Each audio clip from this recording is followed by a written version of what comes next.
하나님은 믿음의 사람들을 웃게 하십니다. 하나님께서 여러분을 웃게 하실 줄로 믿으시면 아멘 하시기 바랍니다. 하나님께서 아브라함에게 아들을 주겠다고 약속하셨어요.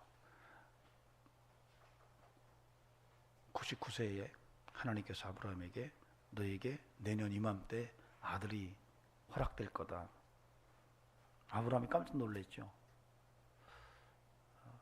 그의 아내 사라가 그 소리를 듣고 부엌에서 웃었습니다. 그런데 1년 후에 아브라함과 사라는 정말 웃었습니다. 여러분, 그래서 우리가 예수 안에서 살면 잘 웃습니다. 자, 옆 사람 보고 한번 웃어 주십시오. 웃지도 못해요.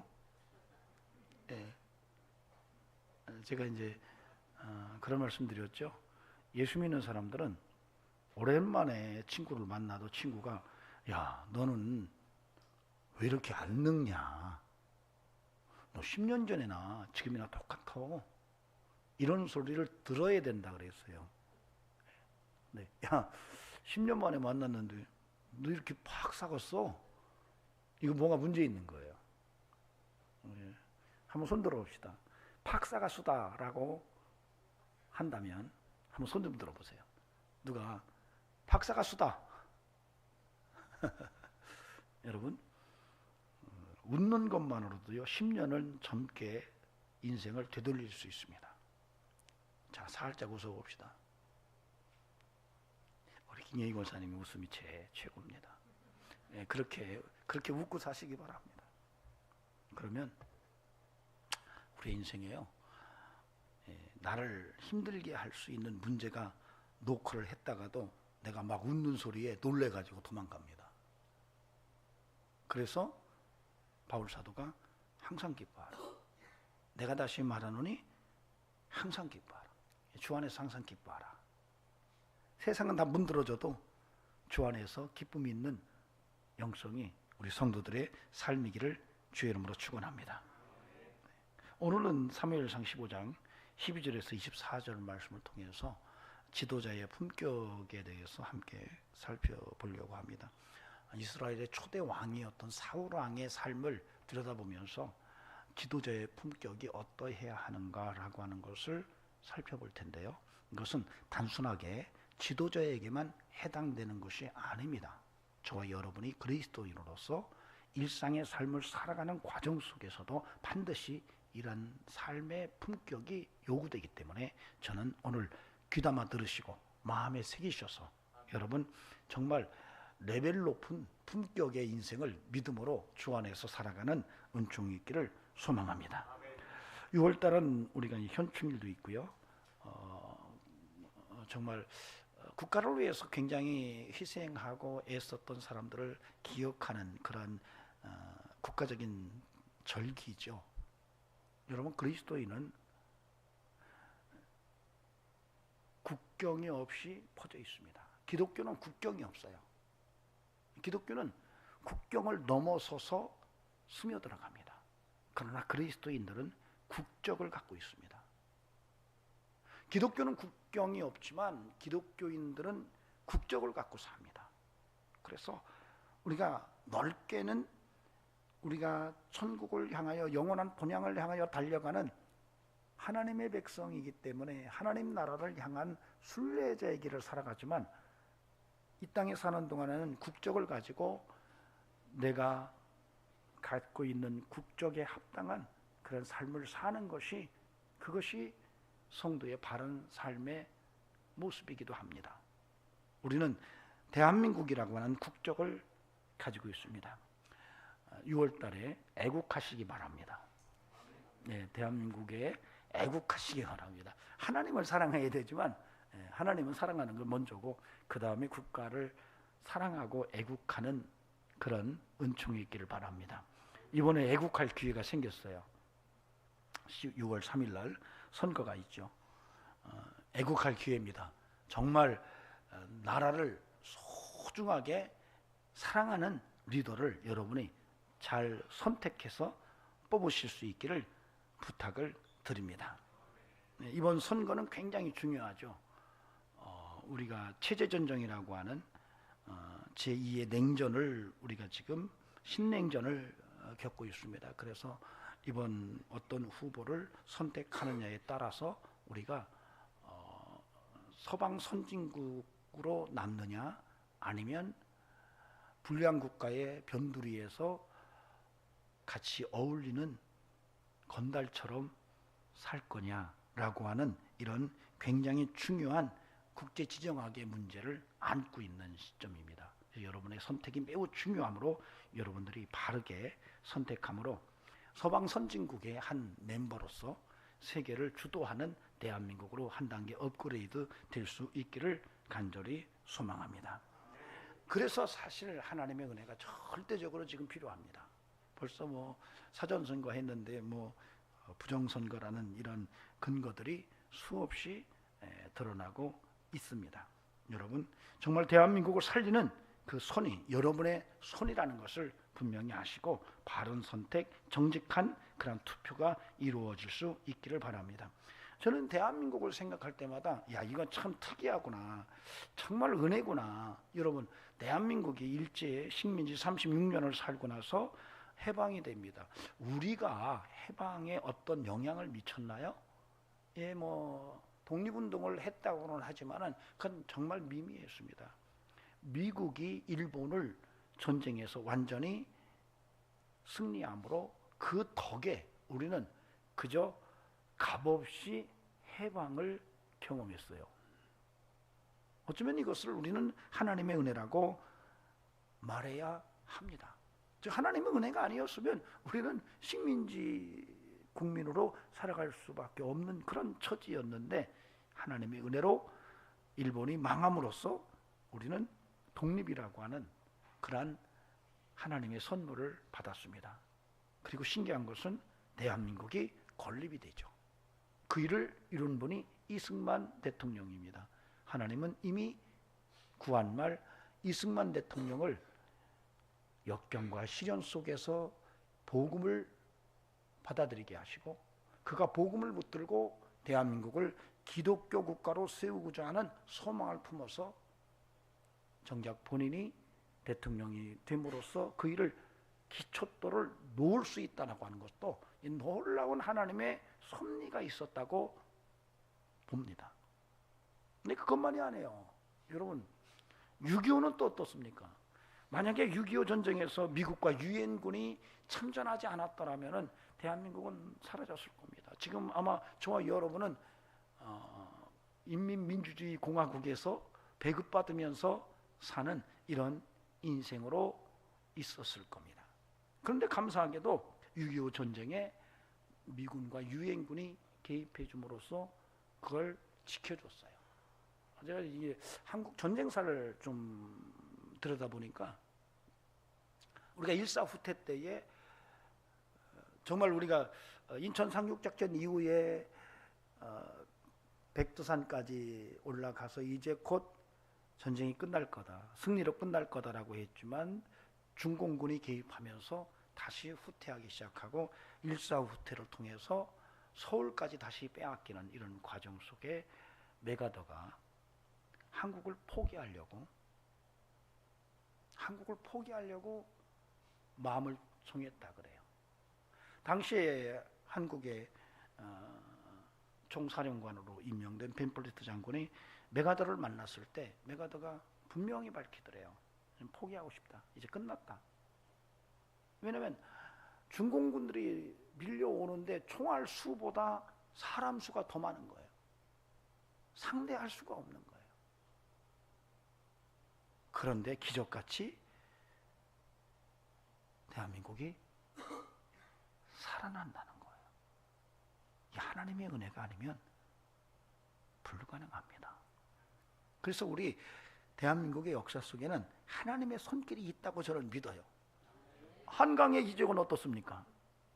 뭐 우리가 똑똑하고 부지런하고 정말 한번 흥이 나면 대단한 민족성을 갖고 있기 때문에 한강의 기적을 만들어냈다라고 생각할 수 있어요. 그러나 제가 목사로서 하나님의 말씀을 통해서 봤을 때는 이것은 하나님의 은혜였다. 대한민국의 한강의 기적이야말로 하나님의 은혜가 분명하다라고 하는 생각을 합니다. 저는 그래서 주 안에서 미국에 대한 고마움을 늘 잊지 않고 있습니다. 여러분도 미국의 고마움을 잊어버리지 않길 바랍니다. 제가 신학교 다닐 때 교수님 한 분이 그러더라고요. 한국인이에요. 근데 미국에 가서 이제 한국으로 선교사로 들어올 때 깜짝 놀랐대요. 미국 남침례교회에서 한국에 원조한 선교비가 어마어마하더래요. 그래서 나올 때에 그 교수님이 그러더라고요. 한국에 가면은 침례교회가 굉장히 교단이 크겠구나라고 하고 기대감을 갖고 나왔더니 별로 크지가 않더래요. 그래서 이게 뭐지? 이게 왜 이렇지? 그러고 선교부에 연락을 해서 알아봤더니 그 어마어마한 그러한 선교비가 다 어디에 쓰여졌는지를 보니까 전후 먹고 입는데 그 돈이 다 쓰여졌더래요. 땅을 사고 학교를 세우고 병원을 짓고 하는 일이 쓰여진 게 아니라 전후에 대한민국 전 국민들을 먹여 살리는 일에 그 돈이 쓰여졌더래요. 여러분, 6.25 이후에 미국의 도움은 우리의 먹고 입는 것까지도 그들이 한없이 공급해 줬습니다. 전 초등학교 다닐 때에 옥수수빵을 먹었어요. 아마 제 또래들은 아마 기억하실 겁니다. 초등학교에 가면은 옥수수로 만든 빵을 줍니다. 어떤 때는 하나, 어떤 때는 반쪽 이렇게 주어서 그것으로 점심 끼니를 때웠던 거죠. 그렇게까지 우리를 도왔는데, 우리가 어려웠고 힘들 때 거기에다 복음까지도 전해줬는데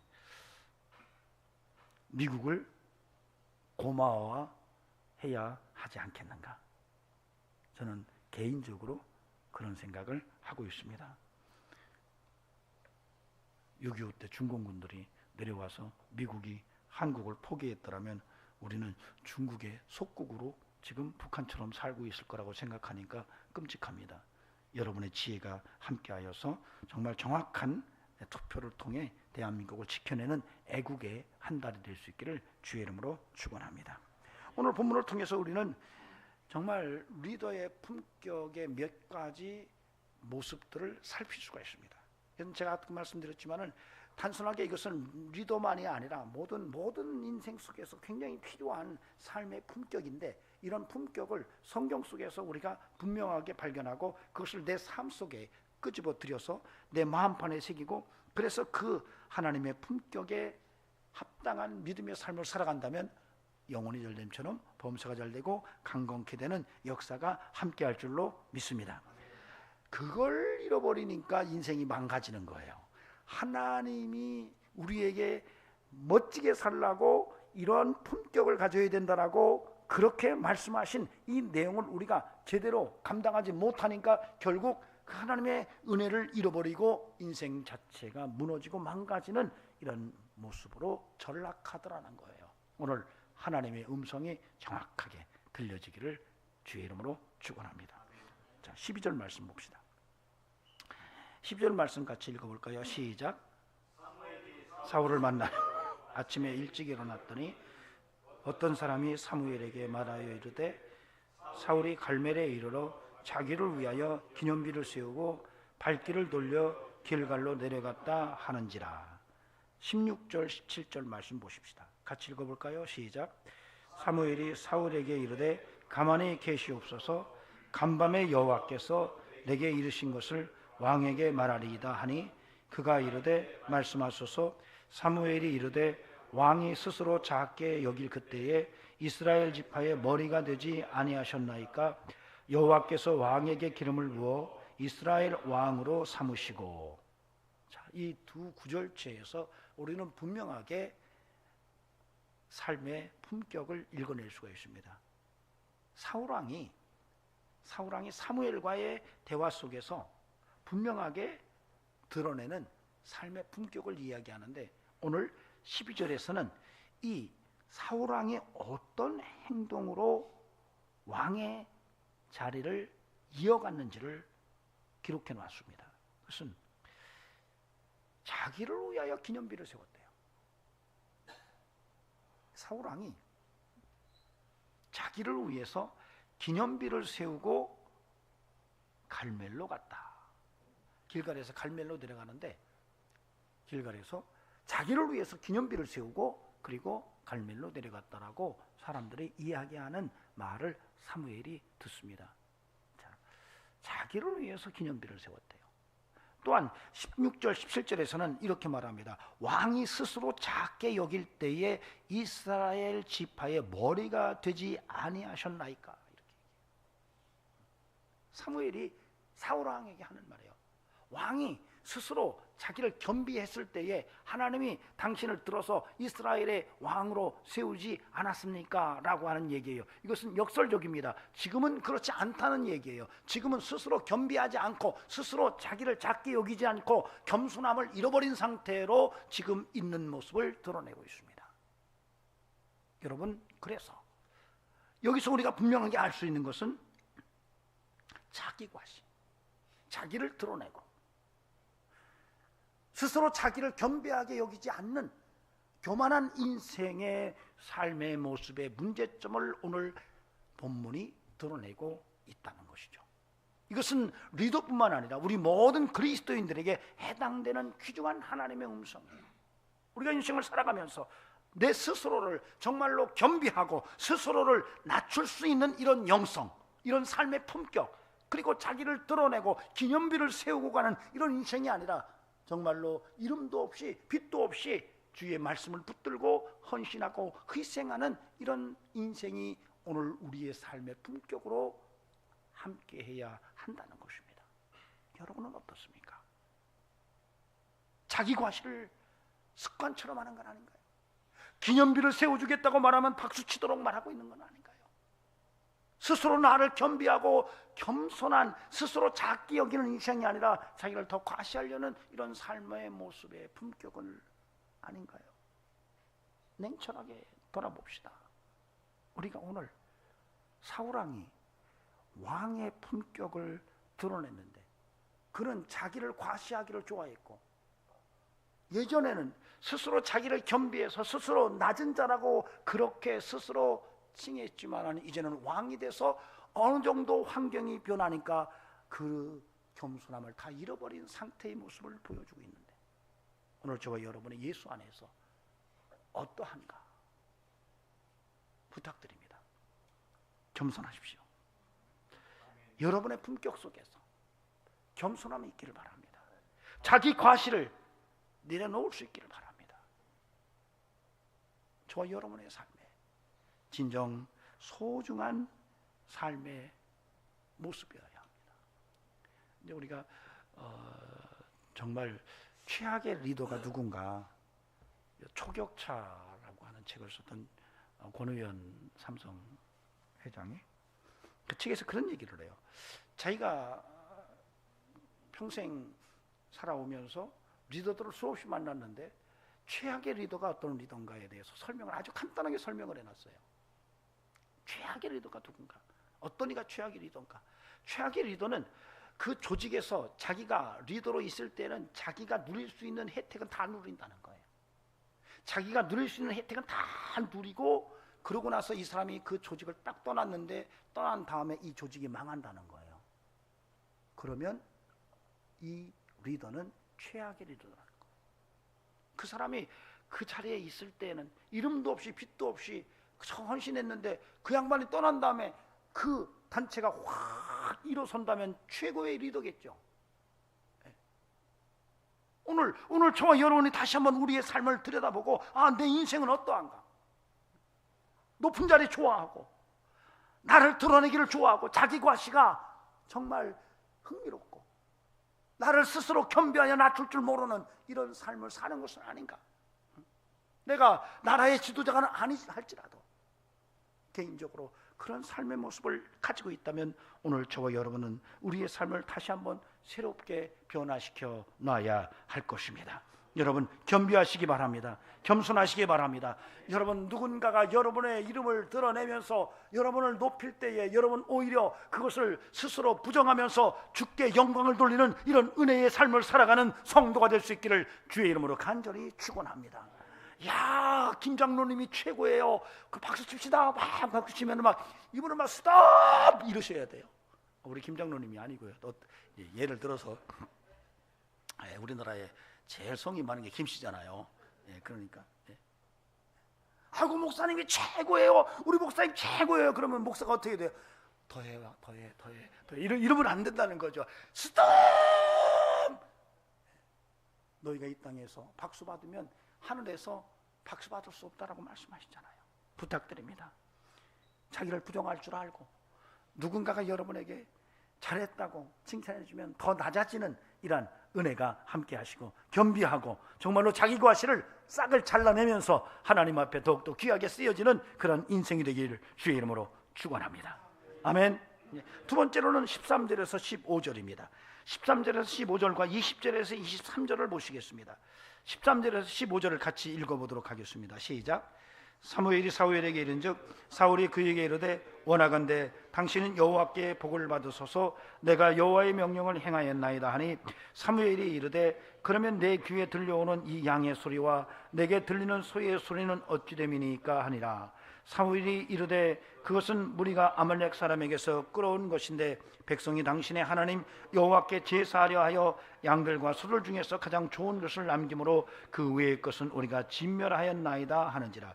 20절에서 23절은 제가 읽겠습니다. 사울이 사무엘에게 이르되 나는 실로 여호와의 목소리를 청종하여 여호와께서 보내신 길로 가서 아말렉 왕 아각을 끌어왔고 아말렉 사람을 진멸하였으나 다만 백성이 그 마땅히 멸할 것 중에서 가장 좋은 것으로 길갈에서 당신의 하나님 여호와께 제사하려고 양과 소를 끌어왔나이다 하는지라. 사무엘이 이르되 여호와께서 번제와 다른 제사를 그의 목소리를 청종하는 것을 좋아하심같이 좋아하시겠나이까. 순종이 제사보다 낫고 듣는 것이 수양의 기름보다 나으니 이를 거역하는 것은 점치는 죄와 같고 완고한 것은 사신 우상에게 절하는 죄와 같음이라. 왕이 여호와의 말씀을 버렸으므로 여호와께서도 왕을 버려 왕이 되지 못하게 하셨나이다. 굉장히 중요한 말씀을 해요. 사실은 이 이제 전쟁 이야기거든요. 아말렉과의 전쟁이에요. 원래 이스라엘 백성들이 출애굽을 할 때에 첫 전쟁을 아말렉과 치릅니다. 그래서 하나님께서 아말렉에 대한 긍정적인 모습을 안 갖고 계세요. 그래서 사울 왕에게 아말렉을 쳐라, 아예 싹을 싹 잘라버려라, 진멸해라 이렇게 명령을 하셨습니다.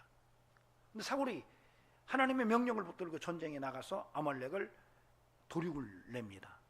그런데 하나님의 명령대로 아말렉을 다 진멸해야 되는데 이 사울이 일부를 뒤로 빼돌립니다.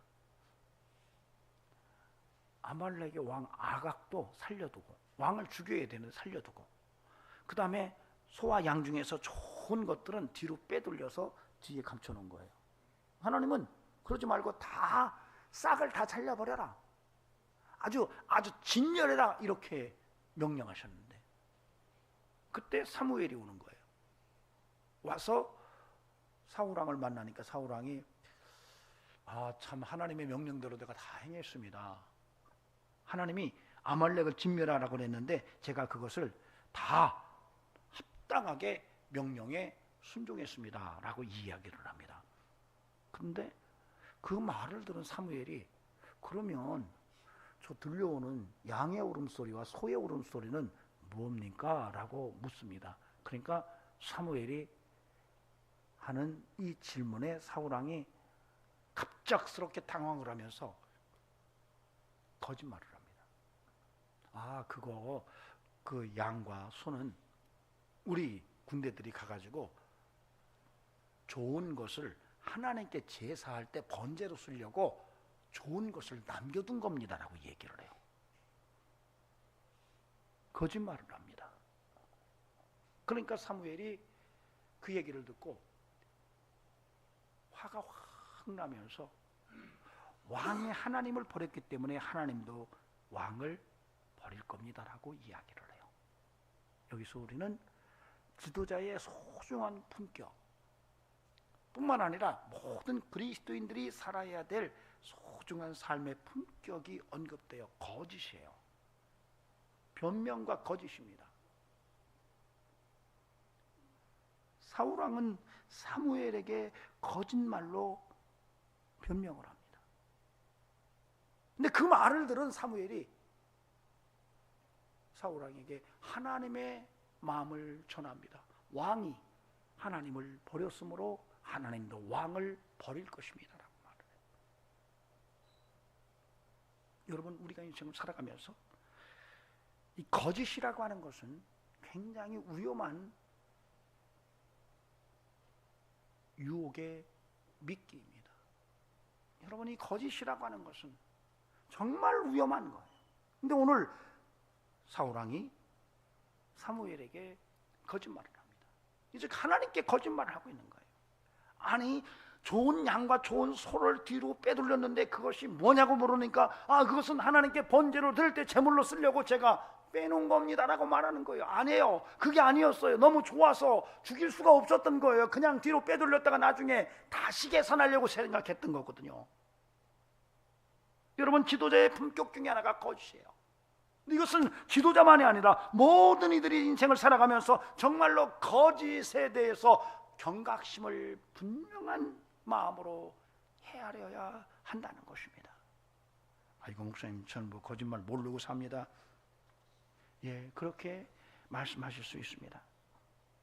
그러나 우리 사회가 너무 거짓말이 많기 때문에 나도 모르게 그런 거짓의 바람에 휩쓸릴 수가 있고, 그래서 이 시대 속에서 정말로 거짓을 이겨내는 삶의 품격을 우리가 소유할 수 있었으면 좋겠습니다. 그런 은혜가 있기를 바랍니다. 정직의 영이 함께 할 수 있기를 바랍니다. 진리의 영이 함께 할 수 있기를 바랍니다. 여러분, 요한복음 8장 44절에 보니까 거짓의 아비가 마귀라고 분명히 말합니다. 여러분, 거짓의 아비가 마귀래요. 여러분, 마귀는 하나님과 대적합니다. 진리의 영인 성령과도 대적합니다. 여러분, 그래서 저와 여러분이 끊임없이 경각심을 가지고 이 거짓과의 싸움에, 거짓의 영과의 싸움에 믿음의 승리자로 서야 할 것입니다. 저는 저와 여러분의 삶 속에 그런 은혜가 가득할 수 있기를 주의 이름으로 축원합니다. 참 우리가 이 시대가 너무나도 거짓말이 차고 넘칩니다. 언론이 얼마나 많이 사람을 속이나요? 참 돌아보고 또 돌아봐도 너무 거짓말이 많아요. 근데 여러분 아십니까? 언제부턴가 이 대한민국이 거짓의 늪속으로 빠져들어가는 것 같은 느낌을 받는 거예요. 우리가 예전에 이제 그런 얘기하죠. 저놈은 중국놈 빤스를 입었나? 왜 이렇게 의심이 많어? 이렇게 얘기하잖아요. 들어보셨어요? 제 아내는 그러더라고요. 중국 빤스를 2개나 입어가지고 저놈이 저런다고. 예, 옛날 어른들이요, 거짓말하고 속이고 그러는 것에 대해서 빗대어 말할 때 중국놈 빤스 얘기를 했어요. 죄송합니다, 빤스라고 그래서. 중국 사람 속옷. 이 말은 뭐냐면 우리는 굉장히 우리는 정직함을 가진 그러한 품성의 민족이었다는 것을 반영하는 거예요. 여러분, 그래서요, 대한민국 사람 굉장히 착합니다. 구한말 선교사들의 기록을 보면은요, 한국 사람 너무 착했다. 너무 착했다는 거예요. 그래서 한국이 일제의 저 억압만 벗어난다면 1등 국민이 될 것이라고 그렇게 예견한 그런 글들이 있습니다. 여러분, 옆 사람 한번 보세요. 얼굴에 정직함이 있는지 한번 보세요. 정직함이 없다는 분만 손 들어봐요. 옆 사람 보니까 얼굴 보니까 정직함이 안 보인다고. 저는 한국인의 DNA 속에는 정직이 있다고 저는 그렇게 신뢰해요. 따라합시다. 한국인은 정직하다. 이게 왜 그런지 아세요? 그걸 여러분, 한국인의 DNA 속에는요, 정직과 팩트 중심의 사실을 역사 속에서 오랜 시간 동안 습득해온 흔적이 있습니다. 그 구체적인 증거 중에 하나가 조선왕조실록이에요.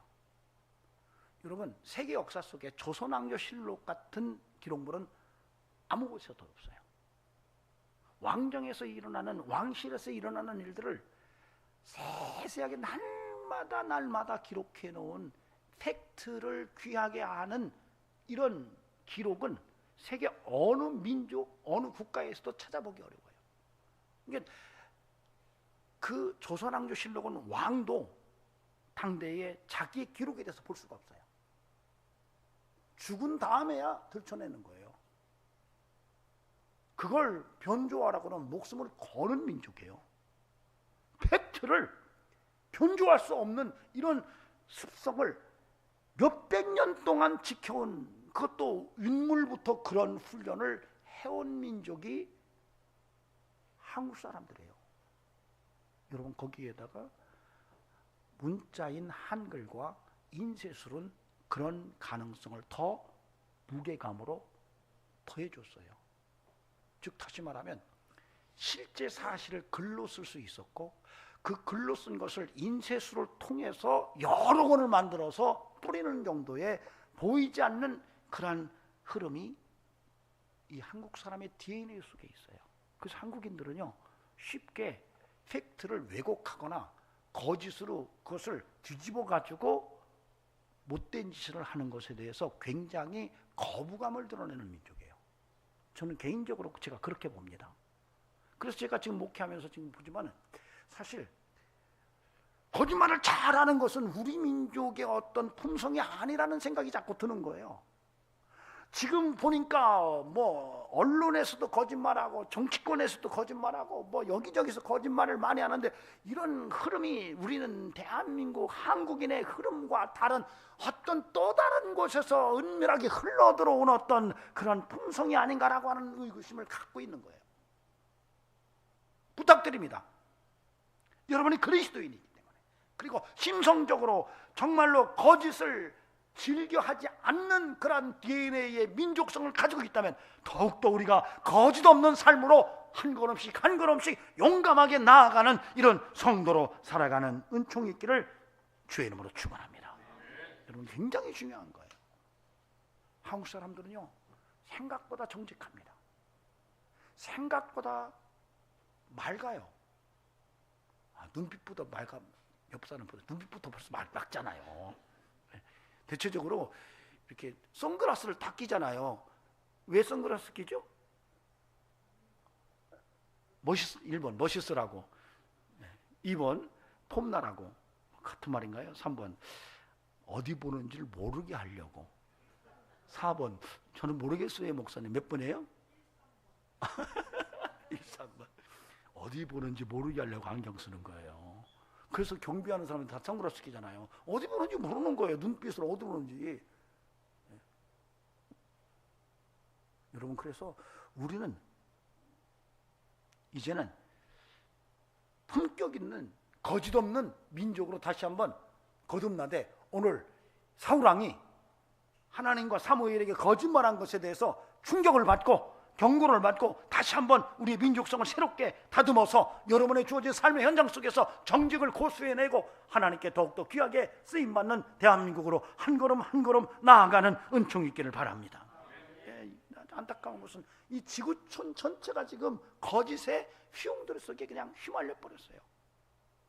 최근 들어서 제가 미국에서 그 발견되는 문제 중에 하나, 가장 거짓된 사실이라고 그렇게 자료를 보내줘서 읽은 적이 있습니다. 그 탄소 제로, 즉 지구의 온난화가 이산화탄소 때문이라고 하는 이 논리가 우리는 그동안에 수도 없이 들어가지고 그런가벼 그렇게 했는데, 그게 아니라고 하는 사실이 지금 국제적으로 인정되고 있다는 사실이에요. 지구의 정직한 과학자들은 무슨 소리냐, 지구의 온도가 올라가는데 그게 무슨 이산화탄소 때문이냐? 말이 안 된다. 지구의 온도의 차이는 구름의 차이에서 오는 것이지 무슨 이산화탄소냐? 오히려 연구를 해보니까 이산화탄소가 많으면 식물들이 더 잘 자라고 바다의 생물들이 더 많이 번성을 하더라는 거예요. 그런데 이것을 유엔이 나타나가지고 탄소제로라고 하는 이 해괴망측한 법을 만들어가지고 탄소세를 물리고, 여러분 탄소세를 어디에다가 어떻게 쓰는지를 아는 사람들은 그걸 거두는 극소수의 사람만 알고 있어요. 그렇다 해서 마음대로 뭐 오염하고 그러는 얘기가 아니에요. 이걸 우리가 속고 있다는 얘기죠. 최근에 하마스와 이스라엘이 전쟁하면서 하마스의 그 구조 물건이 들어가는데 그쪽에 선교사가 그러는 거예요. 여기서 일어나는 얘기들은 자기가 굉장히 많이 해박하게 알고 있는데 오히려 유엔에서 나오는 그런 기록들을 보면은 안 맞는다는 거예요. 그런 이유를 설명하는데 뭐라고 설명하냐면 유엔과 하마스가 연결되어 있다는 거예요. 그 서로 이권 때문에 그렇다는 거예요. 하도 분배 문제가 일어나고 물건이 들어가다가 하마스에게 다 뺏겨가지고 그것이 역으로 돈벌이가 되니까 미국에서 안 되겠다, 이스라엘에서 안 되겠다. 그럼 미국 단체가 들어가지고 그것을 감독하에 해라. 그래서 했는데 사실 큰 문제가 안 일어나고 조금 어수선했지만은 잘 되고 있다는 거예요. 그런데 유엔에서는 뭐 봐라 미국이 실패했다, 뭐 몇 사람이 죽었다 이런 거짓 보도를 막 한다는 거예요. 근데 나중에 알고 보니까 그게 다 이권이라는 거예요. 거짓말이 너무 많아요. 그러나 우리는 우리에게 주어진 삶의 자리에서 거짓을 이깁시다. 아멘. 정직한 한국인의 DNA를 100% 살려서 세계를 변화시키는 정직으로 세계를 새롭게 하는 이런 일에 저와 여러분이 복음 안에서 쓰여지기를 주의 이름으로 축원합니다. 거짓말 잘하는 리더, 여러분 거짓말 많이 해가지고 성공한 리더가 없어요. 당대 거짓말이 먹힐 때는 어느 정도 먹히는데요, 역사가 지나간 다음에는 다 거짓말을 하는 게 다 드러나요. 그래서 그 사람을 다시 평가합니다. 거짓 가지고 대박친 사람이 없다는 걸 분명히 아십시오. 거짓의 아비는 마귀니까 여러분 우리가 성령의 은혜 속에서 거짓을 이겨내고 승리하는 이런 은총이 함께 할 수 있기를 소망합니다. 자, 그 다음에 18절에서 19절을 보시겠습니다. 또 여호와께서 왕을 길로 보내시며 이르시기를 가서 죄인 아말렉 사람을 진멸하되 다 없어지기까지 치라 하셨거늘 어찌하여 왕이 여호와의 목소리를 청종하지 아니하고 탈취하기에만 급하여 여호와께서 악하게 여기시는 일을 행하였나이까. 이렇게 얘기를 해요. 사울 왕에게는 탐심이 있었어요. 탈취하기에만 급해가지고 하나님의 명령을 잃어버린 거예요. 여러분 이게 굉장히 중요합니다. 리더의 품격 가운데 돈 좋아하는 것은요, 이게 큰일 날 일입니다. 이게 리더뿐만 아니에요. 모든 그리스도인들에게도 마찬가지예요. 여러분 돈을 사랑함이 일만하게 뭐다? 뿌리다. 그래도 여러분 돈 많이 버시기 바랍니다. 돈 많이. 아멘 하셔요. 여러분 돈 많이 버시기 바랍니다. 문제는 탐심이 문제, 탐심이. 우리는 청직이잖아요. 우리는 청직 인생을 살잖아요. 돈을 많이 벌었어. 이 누구 거죠? 1번 내 거다, 2번 우리 아내 거다, 3번 우리 가족 거다, 4번 장목사 거다, 5번 하나님 거다. 예, 그렇게 사는 거예요. 우리 인생은요 청지기 인생이에요. 많이 보세요. 그러나 나는 관리자예요. 주인의 뜻에 합당하게 쓰면 되는 거예요. 근데 오늘 보니까 이 사울왕이 탈취하기에만 급급해서 여호와의 뜻을 제대로 실행하지 못했다라고 얘기해요. 그러니까 돈 보고 하나님의 말씀을 잃어버리는 거예요. 돈을 보는 순간에 다 사라지는 거예요. 하나님 말씀까지도 사라지는 거예요. 돈 앞에서는 아무것도 생각이 안 나는 거예요. 돈만 생각나는 거죠. 여러분 이것이 오늘 탐심인 거죠. 오늘 그것을 이야기하고 있는 거예요. 부탁드립니다.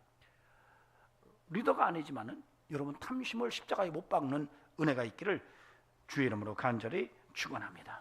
사울왕은 탐심으로 가득하다 보니까 하나님의 말씀이 가득하게 기억에서 지워졌던 거예요.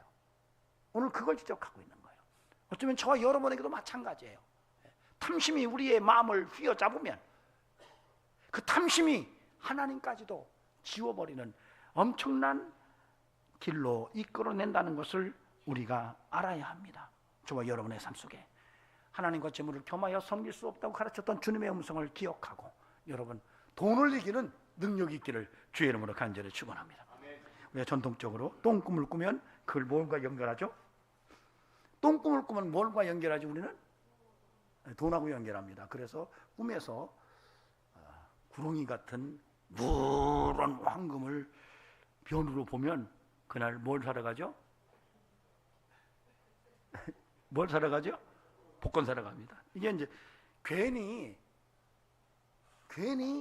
꿈에서 누런 구렁이 같은 황금 변을 보면 꿈에서 깬 다음에 기분이 좋은 게 한국 사람들의 정서예요. 그래서 어떤 사람 좀 지나친 사람은 복권집에 가서 복권을 사죠. 그런데요, 사람이 죽을 때 반드시 하는 일이 있습니다.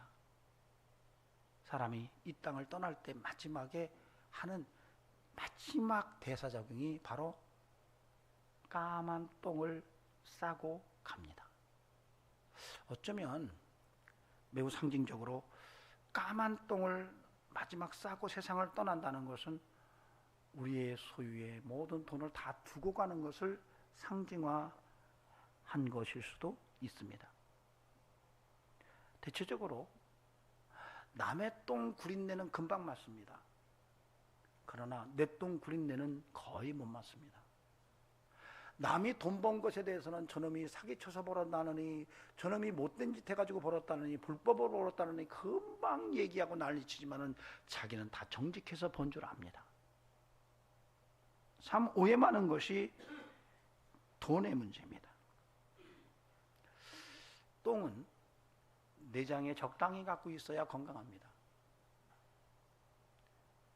똥을 배설하지 못하면 굉장히 힘들다는 거 아시죠?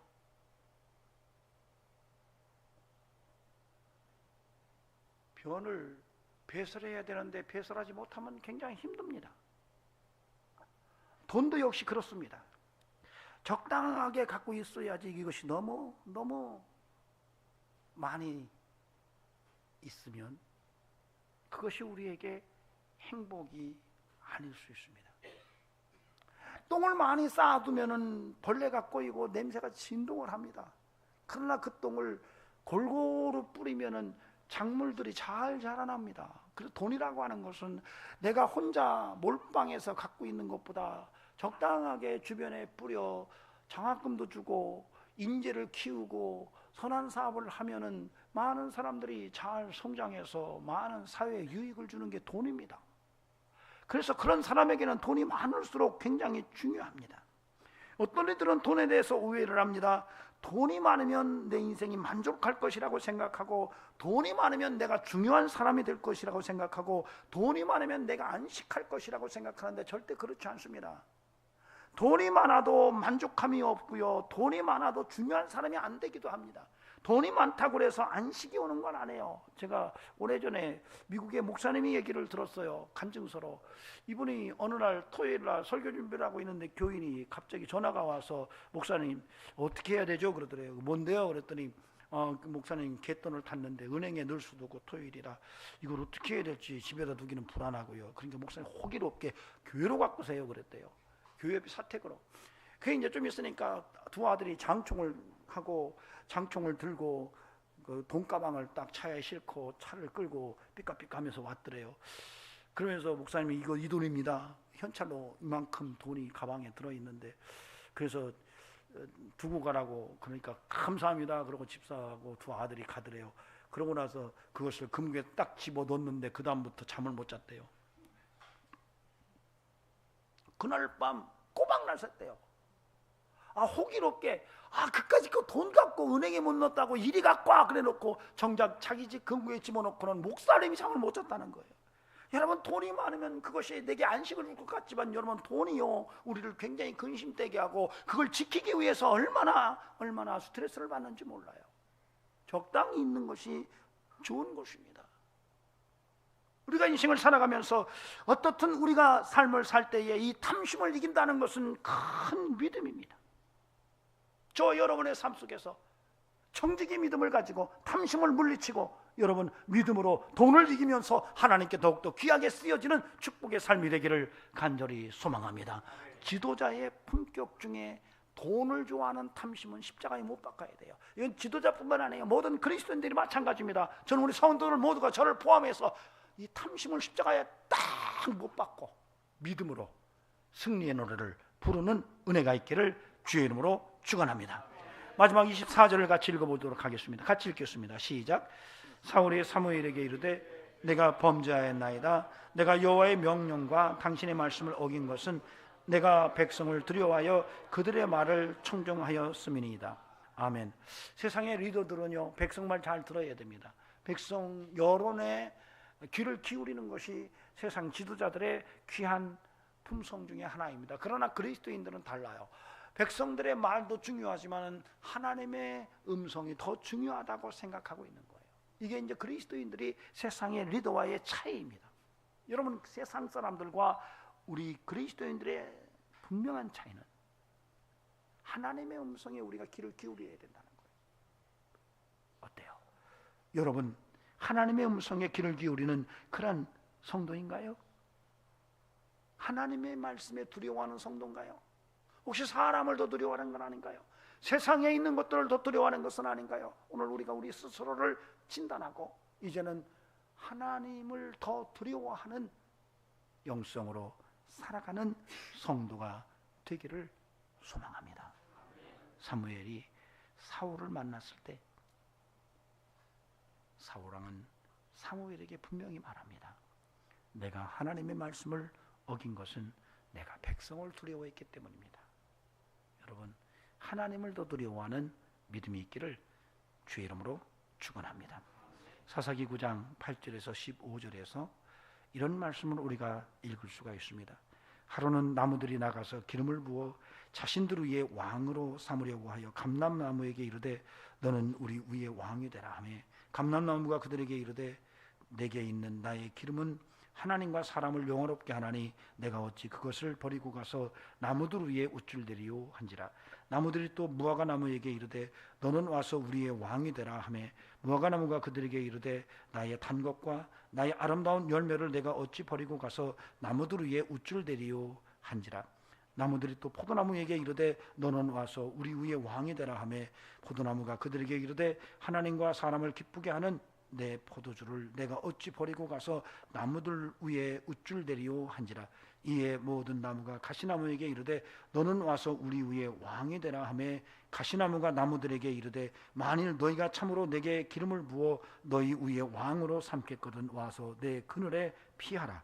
그리하지 않으면 불이 가시나무에서 나와서 레바논의 백향목을 살을 것이니라 하였느니라.